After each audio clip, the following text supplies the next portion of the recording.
오늘 이 시간 우리에게 주실 하나님의 말씀은 히브리서 13장 15절 16절입니다. 히브리서 13장 15절 16절 말씀을 두 절 말씀을 다 같이 한 목소리로 봉독하겠습니다. 자, 시작. 그러므로 우리는 예수로 말미암아 항상 찬송의 제사를 하나님께 드리자. 이는 그 이름을 증언하는 입술의 열매니라. 오직 선을 행함과 서로 나누어 주기를 잊지 말라. 하나님은 이 같은 제사를 기뻐하시느니라. 아멘. 자리에 앉겠습니다. 자, 오늘 말씀은 우리 하나님을 기쁘시게 하는 영적 예배. 자, 한번 따라해 볼까요? 하나님을 기쁘시게 하는 영적 예배. 자, 우리 계속 이제 건강한 교회 생활이라는 주제로 말씀을 살펴보면서 교회의 기능 5가지 중에서 첫 번째 우리 예배에 대해서 묵상을 하고 있는데요. 예배가 너무 중요해서 예배는 한두 번에 끝낼 수가 없어서 오늘까지 이제 4번에 걸쳐서 예배라는 주제를 함께 살펴봤습니다. 자, 오늘 예배에 대해서는 이제 마지막 시간인데요.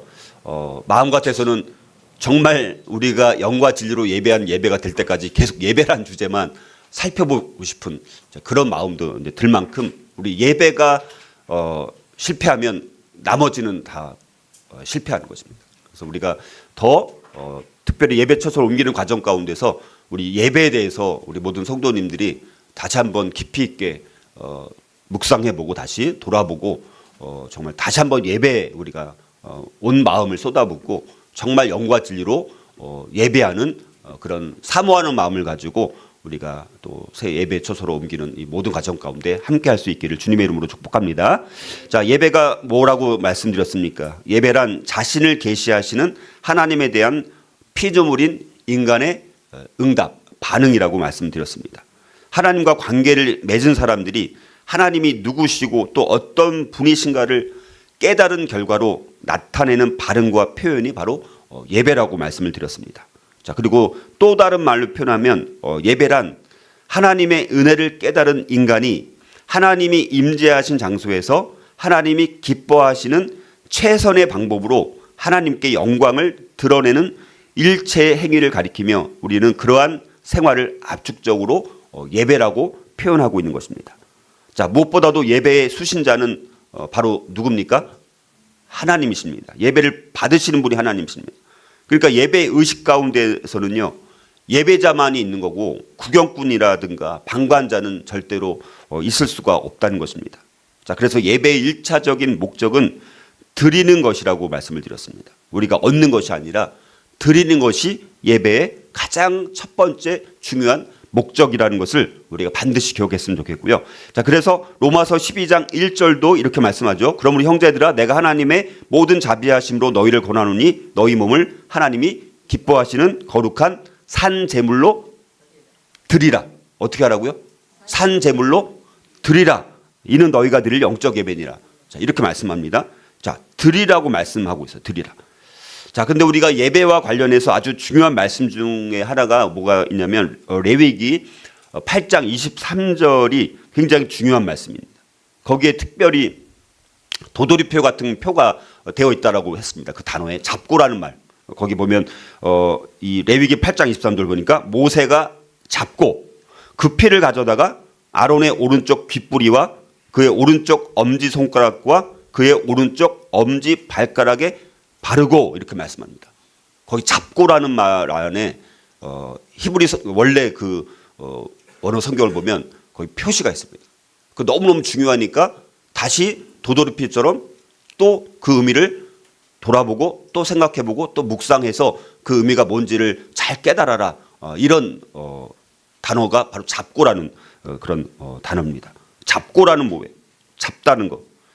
사육하는 것이죠. 짐승을 잡는 거예요. 그러니까 그게 레위기 이제 8장은 이 대제사장과 제사장 위임식을 실제 하는 내용입니다.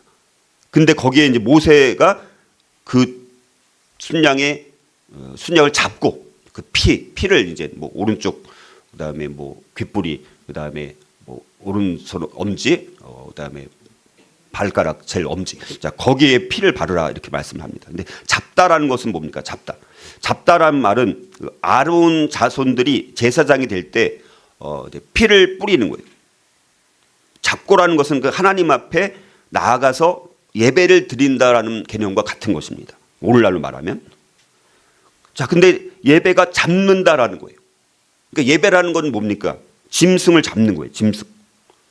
물론 그래서 구약에는 대신 짐승이 죽어주는 것이죠. 예배는 그래서 기본적으로 죽는 것입니다. 재미있는 농담을 듣는 것이 아닙니다. 예배에 와서 정말 재미있는 이야기 듣기를 원하거나 우리에게 흥미로운 얘기를 듣기를 원하거나 이러는 것이 아닙니다. 재미있는 농담을 듣는 것이 예배가 아닙니다. 예배란 것은 광란의 쇼가 아니에요. 오늘날 점점 현대 교회는 어떻게 되는 거예요? 광란의 쇼처럼 되는 거예요. 마치 콘서트처럼. 자, 예배란 그런 광란의 쇼가 아니라 하나님 앞에 우리 자신을 잡는 것입니다. 예배를 통해서 하나님 우리를 정말 살려주십시오라고 절규하는 듯한 그런 처절한 신음소리가 나오는 것이 예배인 거예요. 내가 너무 죽지 않고 내가 자아가 살아서 내 멋대로 막 다른 길을 자꾸 행하려고 하는 나를 하나님 잡아주십시오라고 하면서 고통 가운데 신음하면서 저를 하나님 살려주십시오라고 부르짖고 외치고 그렇게 하나님 앞에 호소하는 게 바로 예배라는 것입니다. 자, 우리는 그래서 하나님 앞에 철저히 예배를 통해서 죽는 것입니다. 우리가 죽지 않으면 하나님을 죽이게 되는 거예요. 그래서 사람들이 예수님을 십자가에 못 박아서 죽지 않았습니까? 자기들이 죽지 않으니까. 하나님을 죽이고 예수님을 또 죽이는 행위가 되는 것입니다. 우리가 죽는 것이 근데 하나님 앞에 사는 거예요. 이 역설적인 이 원리를 우리가 잘 깨달아야 됩니다. 자, 그러므로 우리가 드리는 모든 예배를 통해서 철저하게 우리 자신이 죽어지는 그런 예배를 드릴 수 있어야 합니다. 그 예배를 진짜 드렸다면 우리가 예배 마치고 우리 상태가 어떻게 돼야 되는 거예요? 내 자아가 죽어야 되는 거예요. 근데 예배를 마쳤어요. 예배를 마치자마자 자아가 살아나가지고 또 막 불화가 일어나고 갈등이 일어나고 다툼이 일어난다는 것은 완전히 실패한 거잖아요. 그렇죠?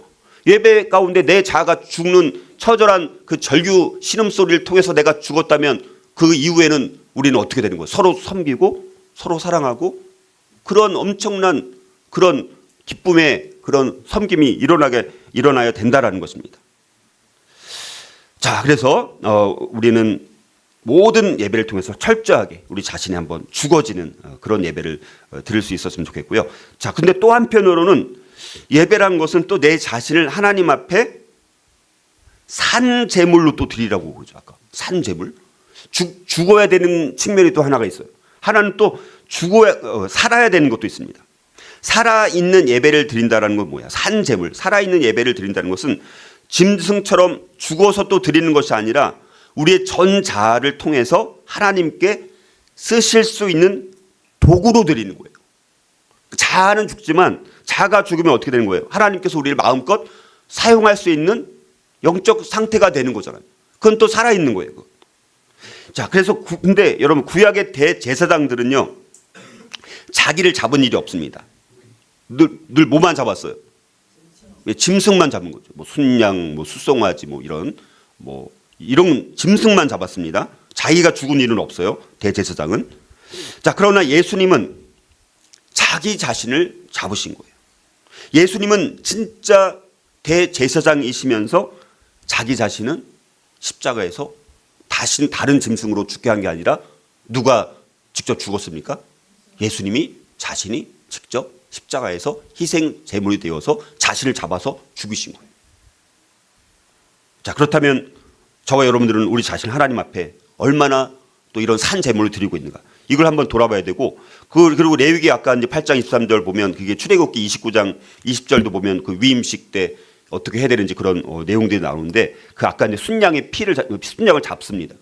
근데 그 피를 그 대제사장과 제사장 오른쪽 귓불이 오른쪽 엄지손가락 오른쪽 엄지발가락에 그 피를 발라요. 그 위임식을 행할 때. 여러분들 여기 뭐가 나옵니까? 귀가 나오고 손이 나오고 발이 나와요. 근데 그 오른쪽은 굉장히 견고함, 영원함 이런 걸 상징하는데 거기에 귀와 손과 발은 뭡니까? 우리 전체를 대표하는 거예요. 거기에 피를 발라요. 그러니까 머리로부터 발끝까지 구별시키는 거예요. 그 위임식 때. 그러니까 예배라고 이제 아까 말씀드렸죠.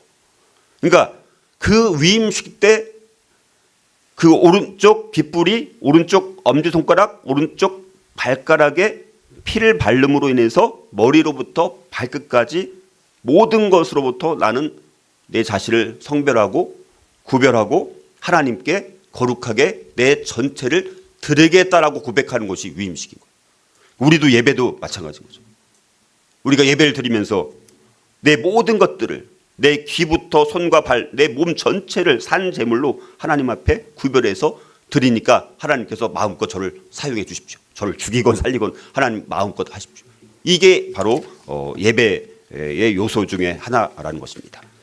자, 이제 오늘 우리가 살펴볼 히브리서 13장 15절 16절 바로 앞에 나오는 히브리서 13장 12절을 보면 이렇게 말씀합니다. 자, 그러므로 예수도 자기 피로써 백성을 거룩하게 하려고 성문 밖에서 고난을 받으셨느니라. 여러분들, 우리가 내가 희생이 되는 것과 내가 희생적이라는 말은 달라요.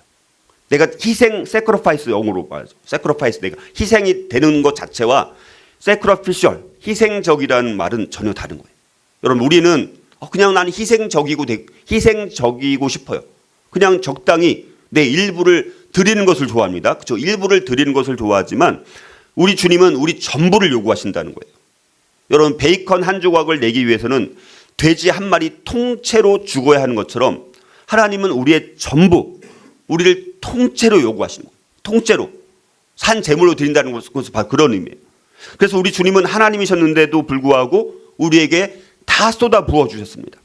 자, 그래서 산 제물로 드린다라는 말은요, 온전히 드린 것으로서 내가 살아 있어야 된다라는 것을 의미하는 거예요. 자, 물론 우리는 하나님께 합하지 않은 것에 대해서는 죽어 있어야 합니다. 두 가지 요소가 있어요. 예배를 통해서 우리는 하나님 앞에 합하지 않은 것은 어떻게 된다고요? 죽어야 되는 거예요. 그러나 하나님이 또 나에게 원하시는 영역에 있어서는 능동적으로 영적으로 살아 있어야 되는 거예요. 그래서 그걸 가지고 하나님 앞에 쓰임 받아야 되는 거예요. 자, 바로 이렇게 내가 하나님께 온전히 드려지고 하나님이 나를 기뻐하시는 삶이야말로 삶 전체로 드리는 영과 진리로 드리는 예배가 될 수 있다는 것입니다. 자, 그런데 오늘 우리가 살펴볼 이 히브리서 13장 15절 16절은 하나님을 기쁘시게 하는 특별한 영적인 제사가 있다라고 말씀하고 있습니다. 자, 그래서 히브리서 13장 맨 끝에 16절 끝을 보니까 하나님은 이 같은 제사를 기뻐하시느니라. 그러니까 하나님이 기뻐하시는 제사가 있다는 거예요. 그게 15절 16절에 나와 있는 거예요. 그러니까 하나님이 기뻐하시는 제사가 뭐냐? 이게 나와 있다는 거예요. 자, 그러면 도대체 우리 성도들이 하나님께 드려야 할 그 하나님이 기뻐하시는 제사란 뭐냐라는 거예요. 자, 우리가 제사라고 말해요. 제사는 신약 용어예요? 구약 용어예요? 원래는 구약 용어죠. 자, 여러분들 한번 또 이걸 잘 한번 우리가 돌아봐야 되는데, 성경은 예수 그리스도께서 단번에 완전한 속죄제를 하나님께 드렸기 때문에 더 이상 구약의 속죄제가 드려질 필요가 있다라고 말씀해요? 없다라고 말씀해요? 소리가 작아요. 없다라고 말씀하시죠. 자, 그래서 히브리서 7장 27절 보니까 그는 저 대제사장들이 먼저 자기 죄를 위하여 다음에 백성의 죄를 위하여 날마다 제사 드리는 것과 같이 할 필요가 없으니 이는 그가 예수님이 단번에 자기를 드려 이루셨음이라 라고 말씀하고 있습니다. 자, 그러니까 예수 그리스도의 이 완전한 제사 이후로 다시는 문자적 의미의 제사가 드려질 필요가 있어요, 없어요? 없어졌다고 성경은 말하는 거잖아요. 다시 말해서 그리스도의 대속의 공로를 입고 있는 신약시대의 우리 성도들은 하나님께 다시금 속죄의 제사를 드릴 필요가 없는 것입니다. 자, 하지만 우리 성도들에게는 여전히 하나님께 올려드려야 될 영적인 제사가 있다는 거예요. 다시 말해서 우리 그리스도의 보혈의 공로를 힘입어서 죄사함을 받고 하나님과 화목할 수 있게 된 우리들에게는 그 같은 그 놀라운 구원의 길을 제공해 주신 하나님의 은혜에 감사라는 제사를 드려야 할 일이 남아있다라는 거예요. 그래서 오늘 히브리서 13장 15절 16절에서 그 감사라는 제사를 하나님이 기뻐하시는 두 가지 찬송과 구제, 찬송과 선행이라는 제사로 드려야 될 것을 권면하고 있는 거예요. 감사로 표현되는 것이 뭘로 표현된다고요? 찬송과 선행 혹은 구제, 이걸로 나타나야 된다는 것입니다. 자, 따라서 이제 그리스도인들이 하나님이 정말 흠양하시게 드릴 제사는 어떤 제사냐? 찬송과 구제, 찬송과 선행이라는 성도로서의 신앙 표현이, 그것을 하나님께서 흠양하시게 된다는 것입니다. 자, 이 부분을 두 가지를 살펴보는 거예요.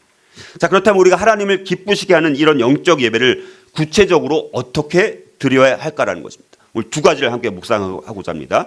자, 첫째는요, 하나님께 예수 그리스도를 통해 계속적으로 찬송의 예배를 드려야 합니다. 찬송의 예배. 자, 구속받은 공동체가 하나님 나라에서 하는 가장 중요한 일이 있다면 영원히 하나님을 찬양하는 일입니다. 구원받은 공동체가 천국에서, 지금 천국에서 또, 그리고 새하늘과 새 땅이 도래해서도 마찬가지예요. 하나님 나라가 완전히 도래했을 때 우리가 가장 중요하게 하는, 구속받은 구원받은 공동체가 하는 일이 뭐라고요? 영원히 하나님을 찬양하는 거예요. 아무리 찬양해도 부족한 거예요.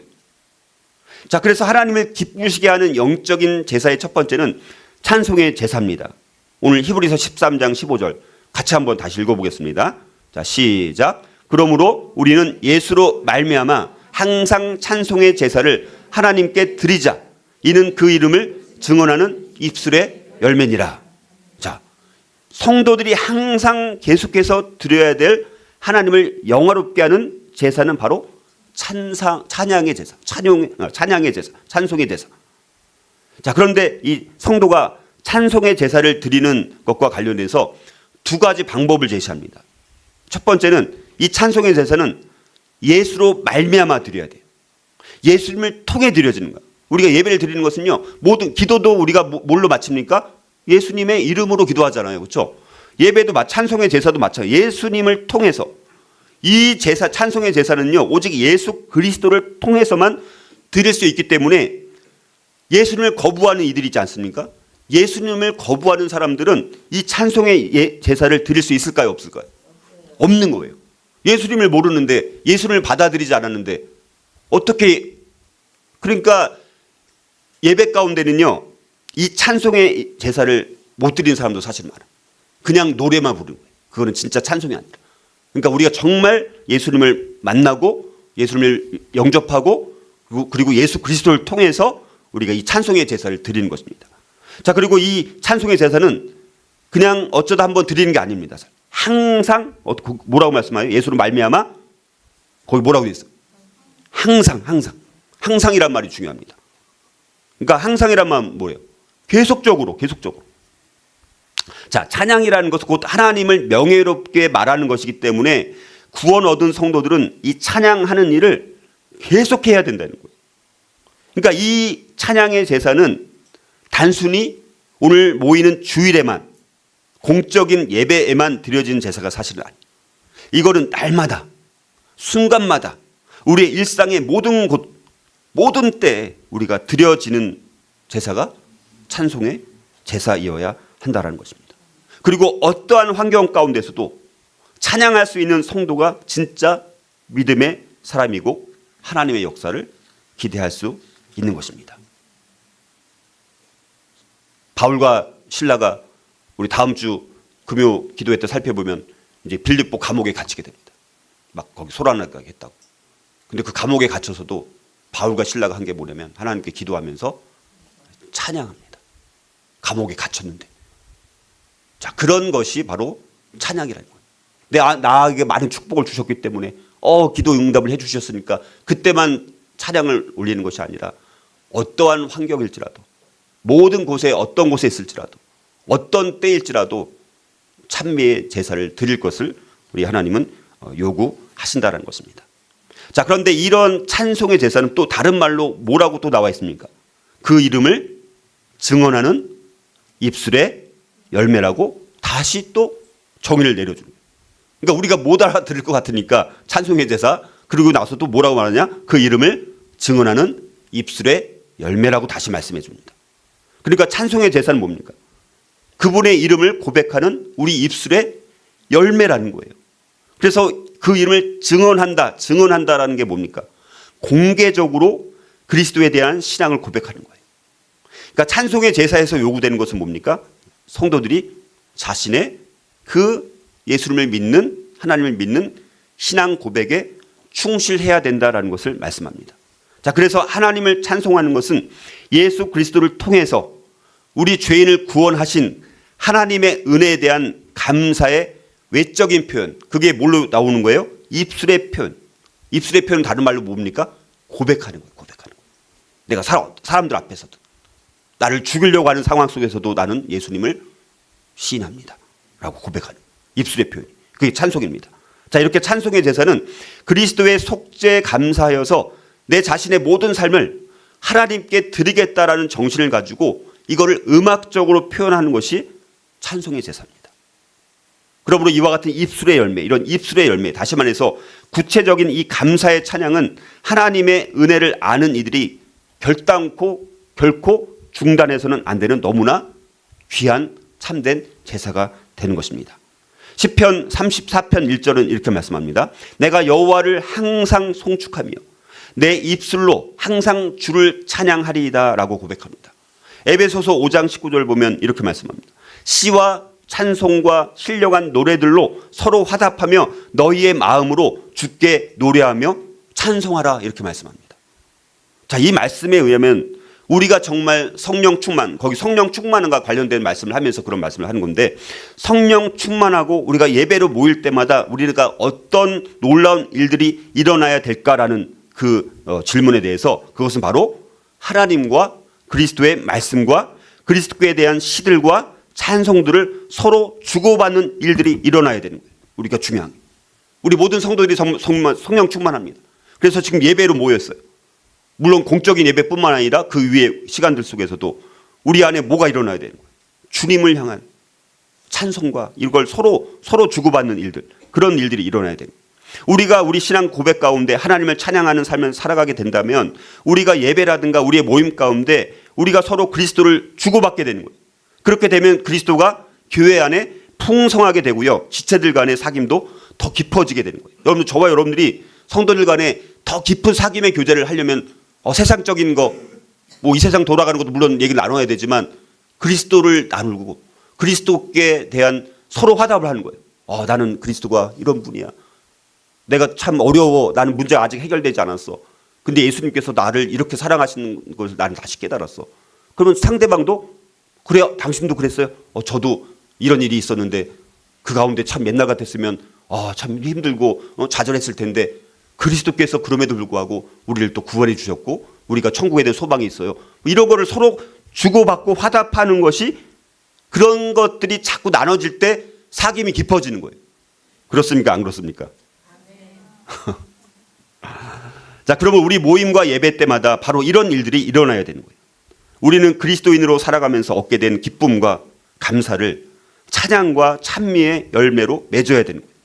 우리가 성령 충만함을 받은 그리스도인이 되어서 날마다 하나님의 은혜와 그리스도의 구속과 또 성령의 인도하심을 우리는 찬양해야 되는 것입니다. 성령 충만한 그리스도인들은 당연히 그 마음속에 주님으로 인한 기쁨의 노래를 가지고 있고요. 성령 충만한 예배는 그래서 하나님의 권능의 역사를 기쁘게 경축하게 되는 것입니다. 성령 충만한 교회 지체들이 모여서 마음이 하나가 되어서 하나님을 각종 노래로 찬양하고 주님을 향한 노래와 찬송을 하게 되는 것입니다.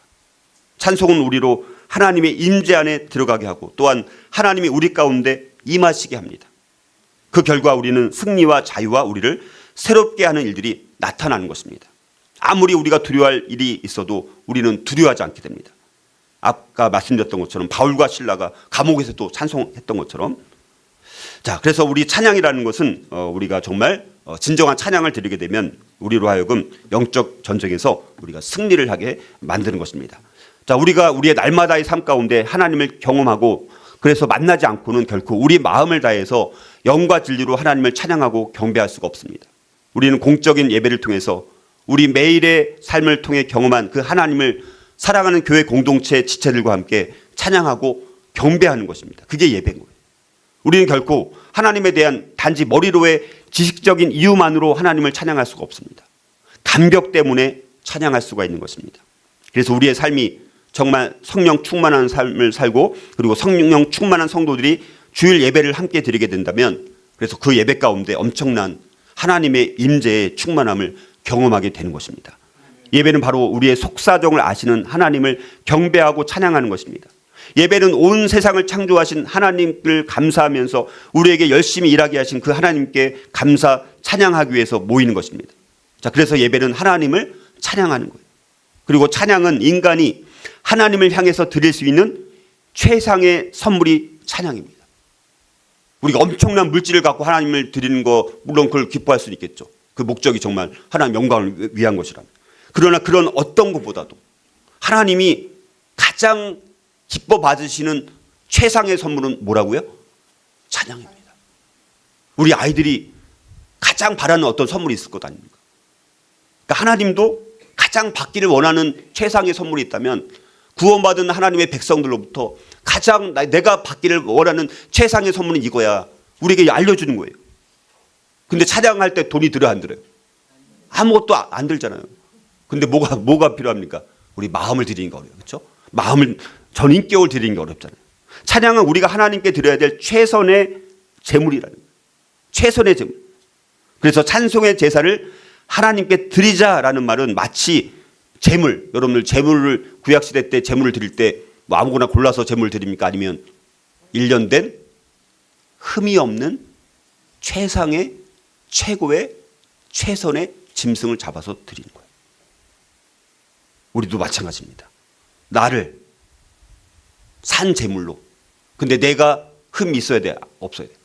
흠이 없는 깨끗한 최상의 최고의 최선의 상품이 된 자체로 하나님께 제단에 올려드리는 것처럼 그렇게 우리가 찬송을 올려드리는 것입니다. 특별히 우리 고난의 풍랑과 박해의 파도가 높았던 이 초대교회의 상황을 감안해서 생각한다면 그럼에도 불구하고 여러분 초대교회 상황은 어떤 상황입니까? 다 순교 상황이에요. 쉽게 말하면. 신약 성경이 기록된 시대는 다 순교 시대입니다. 그러니까 모든 상황은 다 어떤 상황이라고요? 순교의 상황. 그런 상황 가운데서도 찬양이라는 이 제사를 계속적으로 드리자라는 이 권면은 정말 눈물겨운 다짐이었다라는 것입니다. 삶과 죽음의 갈림길에서 서서 입술로 다시 말해서 공개적으로 예수 그리스도만이 자신들의 주님이라고 고백할 수 있는 것은 담대한 신앙이 없이는 결코 할 수 없는 고백이었습니다. 자, 그러므로 살아계신 하나님만이 그들의 주님이라고 입술로 고백하고 선언하고 증언하는 행위야말로 진정한 예배이고 온전한 신앙의 모습이고 경건의 열매라고 볼 수가 있습니다. 여러분들, 우리가 하나님 앞에 예배를 드린다는 것은 보통 바디 워십이라는 게 있습니다. 몸으로 예배한다는 거예요. 하나님 앞에 내 마음을 드리면서 우리는 아주 경건하게 조용하게 찬양을 하는 경우도 있지만 우리는 몸으로도 찬양할 수 있습니다. 그래서 여기서도 우리가 때로는 일어서서 찬양을 하고 싶은데 여기서 일어서서 찬양할 수가 없어요. 이 예배당은. 왜? 저게 안 돼요. 녹화가 가려져가고. 그래서 우리가 이제 새로운 예배 처소로 갔을 때는 우리가 좀 일어서서도 예배 드리고요. 손을 들고 찬양하면서 더 예배 드리고. 시편에 이런 표현이 많이 나오죠. 목소리를 높여서 우리 찬양 소리가 정말 우리가 마음을 다해서 온몸을 다해서 내가 산 제물로 드립니다. 저를 살려주십시오라고 고백하면서 마음을 다해서 영과지로 예배하는 찬양의 목소리는 좀 저는 다르다라고 봅니다. 우리 교회 공동체가 앞으로 예배드리면서 그래서 목소리를 높이면서 마음을 다해서 북을 치면서 손뼉을 치면서 이런 다양한 방법으로 하나님을 우리가 예배할 수 있었으면 좋겠습니다. 자, 그러므로 우리가 그리스도인이라면 이런 찬양을 계속해서 바치도록 힘써야 된다는 것이죠. 우리는 전심을 다해서 우리 영혼의 깊은 곳에서 우러나오는 감사의 찬송을 하나님께 올려드려야 됩니다. 하나님께 예수 그리스도를 통해 계속적으로 찬송의 예배를 드려야 되는 것입니다. 주께서는 우리가 그래서 전심으로 드리는 이런 찬송의 제사를 가장 기뻐 받으십니다. 얼마나 기뻐하실까? 우리 하나님 정말 기쁘시게 하기를 원하십니까? 그렇다면 우리가 찬송의 제사를 하나님 앞에 항상 계속적으로 예수 그리스도를 통해서 드릴 수 있기를 주님의 이름으로 축복합니다. 하나님을 또 기쁘시게 하는 영적 예배를 또 어떻게 드려야 될까요? 두 번째는요. 수평적 관계의 형제들에게 선행과 구제의 삶의 예배 혹은 섬김의 예배 혹은 사랑의 예배를 드려야 됩니다. 자, 하나님을 기쁘시게 하는 또 다른 영적 제사가 있는 게 그게 16절에서 이렇게 말씀합니다. 같이 읽어보겠습니다. 16절. 자, 시작. 오직 선을 행함과 서로 나누어 주기를 잊지 말라. 하나님은 이 같은 제사를 기뻐하시느니라. 이렇게 말씀합니다. 하나님을 영화롭게 하는 찬양의 제사와 더불어서 우리 성도들한테 동일하게 요구되는 제사가 있습니다. 그게 뭡니까? 인간에 대한 섬김의 희생 제사가 있다는 거예요. 이 희생 제사를 두 가지로 요약하는데 하나는 뭡니까? 선한 일을 하는 거예요. 또 하나는 자기 것을 나누어 주는 것. 이 두 가지가 하나님이 기뻐하시는 예배라고 말씀하고 있다는 거예요. 그러니까 성도는 인간에 대해서는 아까 첫 번째 것은 누구에 대해서? 하나님께 대해서. 두 번째는 인간에 대해서는 선행과 구제로서 하나님이 기뻐하시는 삶과 섬김과 사랑의 제사를 드려야 한다라는 거예요. 첫 번째로 선을 행함이라는 말은 무슨 말입니까? 좋은 일을 뜻합니다. 좋은 일. 그러니까 이 말은 뭡니까? 이웃과의 관계에 있어서 좋은 일을 도모하라는 거예요. 그러니까 성도들은 결코 사랑의 계명을 그냥 이상화시키거나 이론화시키는 것으로는 우리 소임을 다했다라고 할 수 없다는 것이죠. 우리 성도라면 반드시 그 선한 일을 행해야 되는 거예요. 행해야 되는 거예요. 자, 그래서 사도 요한은 요한일서 3장 18절에서 이렇게 권고합니다. 자녀들아, 우리가 말과 혀로만 사랑하지 말고 행함과 진실함으로 하자. 이렇게 권면합니다. 자, 그러므로 우리 신앙 공동체 속해 있는 우리 다른 지체들에게 구체적인 행동을 통해서 상호적으로 도움과 혜택을 줄 수 있어야 된다는, 이것이 바로 선을 행한다라는 것입니다. 자, 두 번째는 또 서로 나누어 주기라는 말이 있어. 서로 나누어 주라. 이거는 쉽게 말하면 형제애를 가지라는 거예요. 형제. 그러니까 성도는 하나님께서 우리에게 맡기신 것들을 필요에 따라서 다른 사람들에게 나누어 주면서 살아야 된다는 거예요. 자, 여기서 나누어 준다라는 말은 다른 사람들과 어떤 것을 함께 공유한다라는 말입니다. 따라서 우리 성도는 우리가 할 수 있는 정말 최대한 다른 사람들에게 좋은 것들을 나눠줌으로 마땅히 담당해야 될 구제, 이 구제의 의무를 행해야 된다는 것입니다. 자, 이런 구제의 의무를 통해서 하나님의 영광과 또 우리의 영혼의 구원과 또 우리의 신앙 고백은 더 빛나게 되는 거예요. 우리가 뭐 할 때? 구제의 의무를 다할 때. 그래서 사도 바울은 고린도후서 9장 13절을 보니까 고린도 교회 성도들한테 예루살렘의 가난한 성도들을 향해서 구제할 것을 권하면서 이렇게 선언합니다. 자, 이 증거를 삼아 너희가 그리스도의 복음을 진실히 믿고 복종하는 것과 그들과 모든 사람을 섬기는 너희의 후한 연보로 말미암아 하나님께 영광을 돌리고, 이렇게 말씀합니다. 자, 뿐만 아니라 초대교회 성도들은 밖으로는 전도와 함께 구제를 굉장히 힘썼고요. 안으로 이렇게 모든 물건을 서로 통용하는 그런 교제를 힘썼던 것을 볼 수 있습니다. 자, 이렇게 좋은 관행이 있으니까 너희들 계속해서 해야 된다. 이걸 더 확산시켜야 된다라고 말하면서 히브리서 저자는 이거를 잊지 말라. 너네들 선을 행하는 것과 서로 나눠주기를 결코 잊지 말라. 이렇게 권면하고 있는 것을 보게 되었습니다. 자, 주님께서 말씀하신 내 이웃을 내 자신과 같이 사랑하라라는 이 계명이 있지 않습니까? 자, 그 계명은 여기에서 지금 제시되는 것처럼 선을 행하는 것과 또 유무상통의 교제를 통해서 비로소 실현될 수 있다는 것입니다. 다만 주의해야 될 것은 뭐냐? 이런 선행이나 이런 교제, 이런 게 구제가 자, 외인보다는 물론 바깥 사람들 향해서 해야 되지만 먼저 우선순위가 뭐냐면 성도들 사이에서 먼저 행해야 한다는 것이 성경의 가르침이에요. 우리는 우리 믿지 않는 사람들한테 먼저 행할 것을 뭐 그렇게 생각할 수 있는데 성경의 우선순위는 성도들 사이에서 이런 선행을 이런 구제를 해야 된다라는 것입니다. 교회 밖의 사람들도 선을 행해야 될 대상이지만 그러나 우선순위는 뭡니까? 주님 안에 형제 자매된 자들에게 있다는 거예요. 자, 그래서 우리 성도들이 왕 같은 제사장으로서 계속해서 드려야 될 중요한 제사 가운데 하나가 바로 이런 수평적 관계에 있는 형제들에게, 형제 자매들에게 선을 행한 것과 또 유무상통하는 교제라는 것을 통해서 우리 기독교라는 것은 신과의 수직적인 관계만 중요시하는 것이 아니라 인간과의 수평적인 관계 또한 중요시 여기는 정말 특별한 우리 이제 믿음이라는 것을 우리가 신앙이라는 걸 알 수 있습니다. 자, 그래서 근데 조금 전에 살펴보았던 첫 번째 권면, 아까 첫 번째 살펴봤던 첫 번째 권면이 십계명의 첫 번째 돌판에 해당되는 사항이라면 이 두 번째 권면, 이웃을 향한 권면 다른 지체들을 향한 권면은 두 번째 돌판과 관련이 있는 거예요.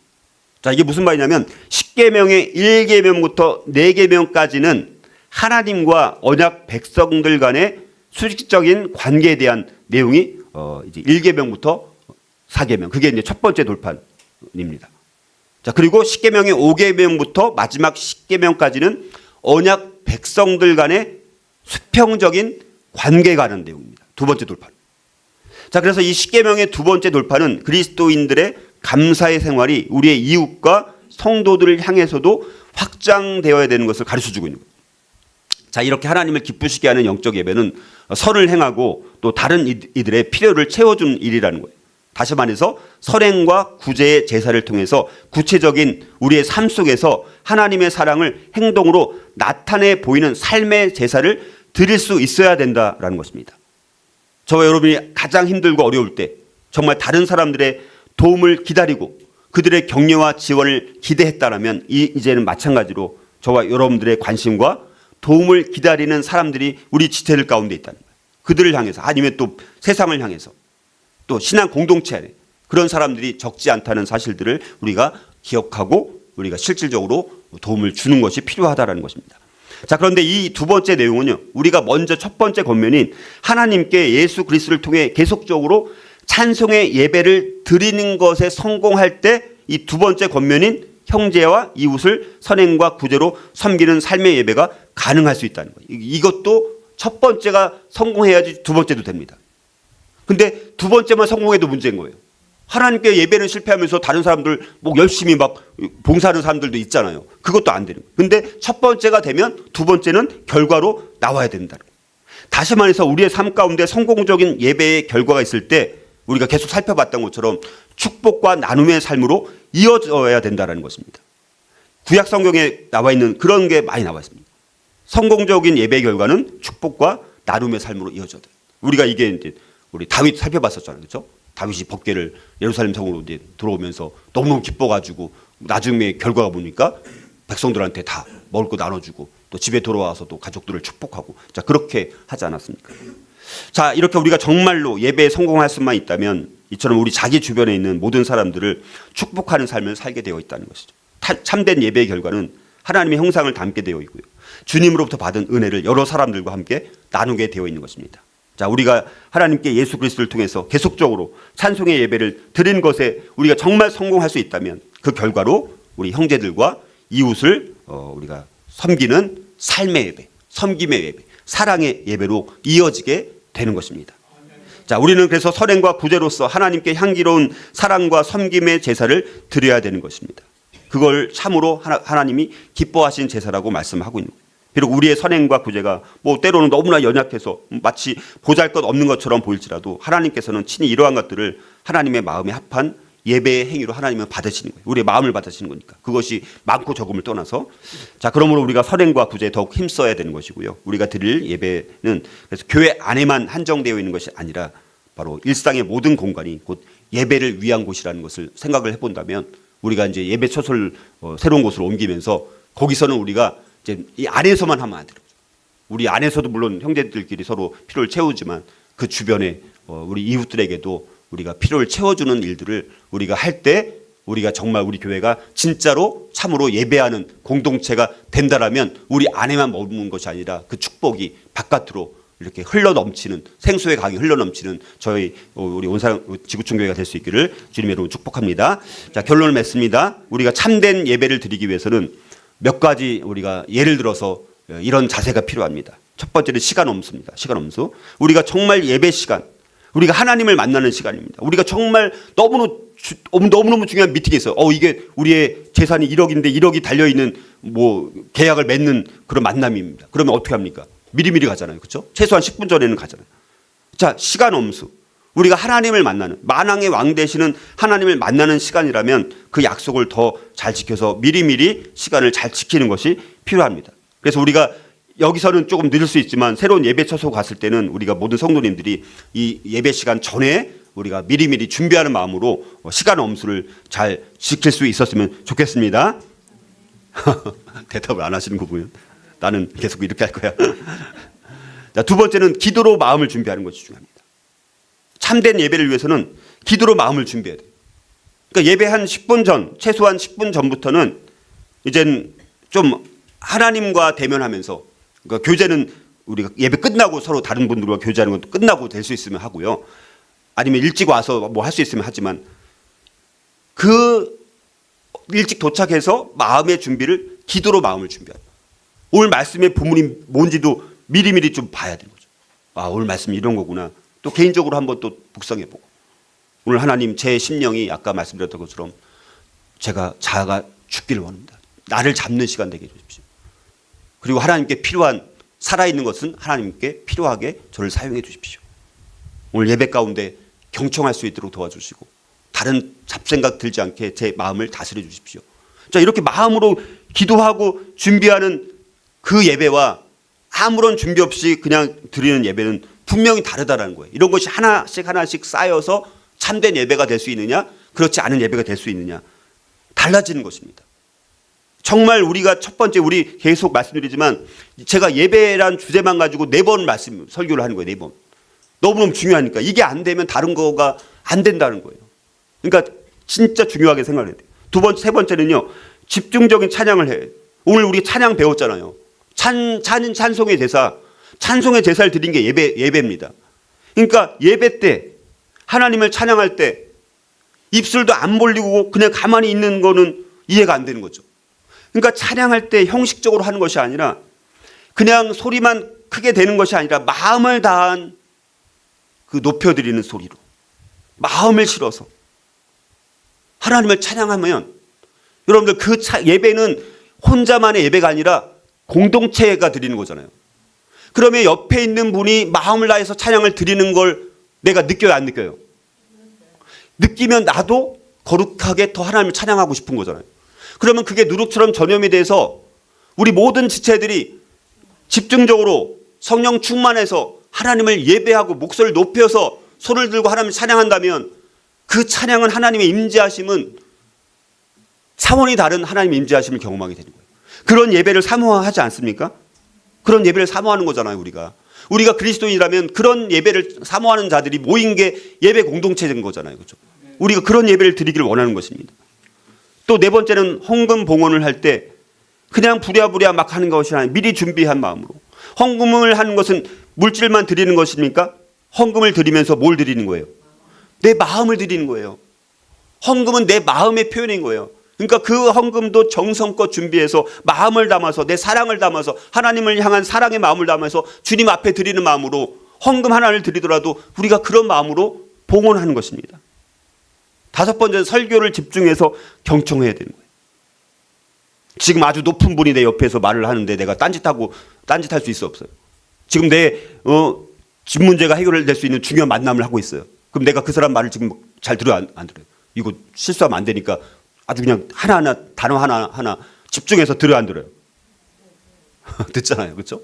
근데 만왕의 왕이시는 우리 하나님께서 나에게 말씀을 대언을 통해서 말씀을 주시는데 그 말씀을 당연히 경청해야 되잖아요.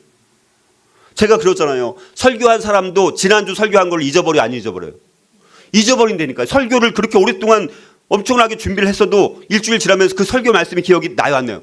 안 난다니까. 설교한 사람조차도. 그러니까 설교를 들을 때 집중해서 경청해서 기록하면서 메모하면서 하나라도 땅에 떨어뜨리지 않고 내 신비에 새겨지기 위해서 집중해서 설교를 듣는, 그것도 공동체가 한 사람 한 사람 모든 성도들이 그런 마음으로 설교에 집중하면 그 예배는 차원이 또 달라지는 것입니다. 마지막으로 아멘으로 화답을 해야 되는 거예요. 아멘으로 화답하는 거예요. 여러분들 구약시대 때 성도들이 보여준 예배의 모본, 그 말씀을 받으면서 느헤미야 시절을 보면 예배 부흥을 경험했는데 성도들이 한 말씀 한 말씀 앞에 아멘 아멘 옳습니다. 진실로 그렇습니다. 정말 동의합니다. 아멘. 이렇게 화답을 하니까 그 공동체가 영적인 엄청난 부흥을 경험하게 되는 것입니다. 이렇게 말했는데도 아멘 안 하시는 거 보면. 그래서 아멘이 정말 우리가, 근데 그 아멘은 진실로 제가 그렇습니다라고 공감하면서 동의하면서 하는 게 아멘인 거예요. 그냥 소리만 아멘이 아니라 아멘도 뭘 담아서? 마음을 담아서. 그 말씀이 정말 맞습니다. 저는 그 말씀대로 정말 살겠습니다. 라는 고백으로 아멘 아멘 하는 그 진짜 마음을 담은 아멘의 소리가 울려 퍼질 수 있다면 그 예배는 당연히 하나님께서 기뻐하시는 예배가 되지 않을까. 그래서 우리가 하나님께 대한 예배에 대해서 4주에 걸쳐서 무려 4주에 걸쳐서 교회의 첫 번째 기능은 뭡니까? 예배인 거예요. 예배. 첫 번째 기능이 예배. 교회가 존재하는 첫 번째 목적은 뭐라고요? 예배하는 공동체입니다. 우리가 첫 번째 예배에 성공할 수 있는 우리 한 사람 한 사람도 예배의 성공자가 될 수 있다면 우리 교회 공동체가 예배에 성공하는 예배 공동체가 되고 영과 진리로 드리는 아버지께 참으로 예배하는 공동체가 될 수 있고 오늘 하나님을 기쁘시게 하는 영적 예배를 드릴 수 있다면 그 예배를 통해서 하나님께서 기뻐하시고 또 우리를 통해서 하시고자 하는 놀라운 일들을 축복과 나눔의 삶으로 하나님께서 풍성하게 열매를 맺어 주실 것을 믿는 믿음으로 고백하면서 우리 교회가 영과 진리로 예배 성공하는 예배 공동체가 될 수 있기를 주님의 이름으로 간절히 축복합니다.